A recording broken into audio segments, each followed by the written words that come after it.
I am still exploring Gondar, Ethiopia's ancient capital. Walking along an expanse of stone towers and their battlements, you would think that I had stepped into medieval Europe. But in fact, these grand castles are in the heart of Africa, Ethiopia's very own Camelot.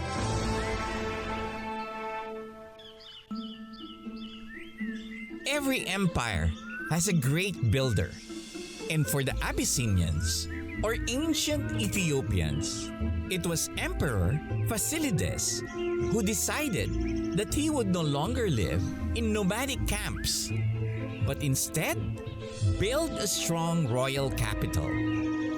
Gondar's elevation offered a strategic vantage point. It was free from malaria-carrying mosquitoes, and it had a fresh water source. The result is a 7-hectare royal enclosure called Fasil Gebi, with grand fortresses built by Fasilides and his successors. Sometimes you wonder how majestic these places were before, and it has turned out to be what it is today. Most buildings are done in the Gondarian style, a mix of Portuguese, Hindu, Arab, and Aksumite architectural styles influenced by the exchange of cultures at that time. It housed banquet halls, offices, churches, and a library. And this is the lion cage. Castle must have a lion to remind people of the symbol of the country. If the stone walls could talk, it would tell tales of the golden age of emperors, of cultural crossings, war and passion, within and without. A mythical, castled city, indeed a true Camelot. Just outside the enclosure, we find another curious structure.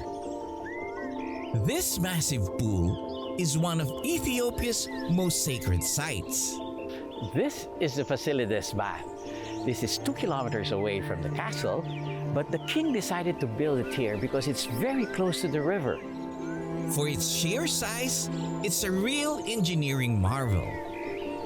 The stone is now engulfed by thick roots of ancient banyan trees, making the place more fairy tale-like. This is a tunnel where the water from the river comes out and fills up this pool. I would say it's about 3 meters. Quite deep.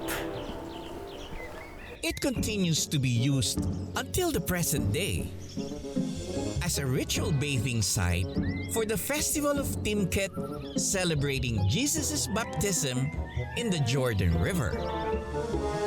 For 3 days, devotees would flock into this pool to have themselves blessed by holy water. Such is the religious fervor of Ethiopians and their kings that numerous churches were built around Gondar. The rulers built 44 Orthodox churches. All 43 were destroyed by the invading Muslims, except this one. And the reason for that is because the bees around these trees attacked the invaders, and so it was spared.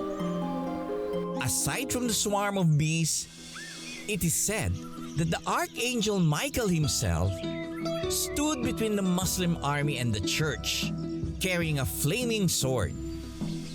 Perched on top of a hill, the Debre Birhan Selassie Church is a celebrated sacred site. Guarded by 12 dome pillars representing the 12 apostles. Its stone walls and thatched roof belie the treasures concealed inside.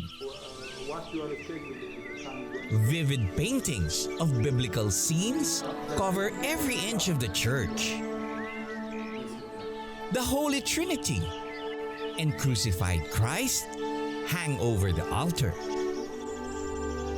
Depictions of the Virgin Mary, saints and martyrs fill the walls. A graphic rendition of hell remind the faithful to be vigilant. These visual renditions were made for those who are unable to read but want to understand the Bible. But one striking feature inside the church is its beamed ceiling.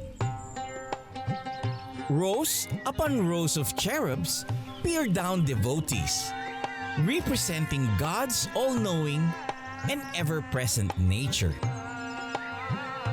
The church has some of the best preserved examples of Ethiopian art, which is very distinct. The figures are almost cartoonish, with large almond eyes, and colors are very bright and vivid. Because of Ethiopia's relations with the early Coptic church in Egypt, their iconography and art is quite similar. The Debre Birhan Selassie Church is a real hidden treasure here in Gondar.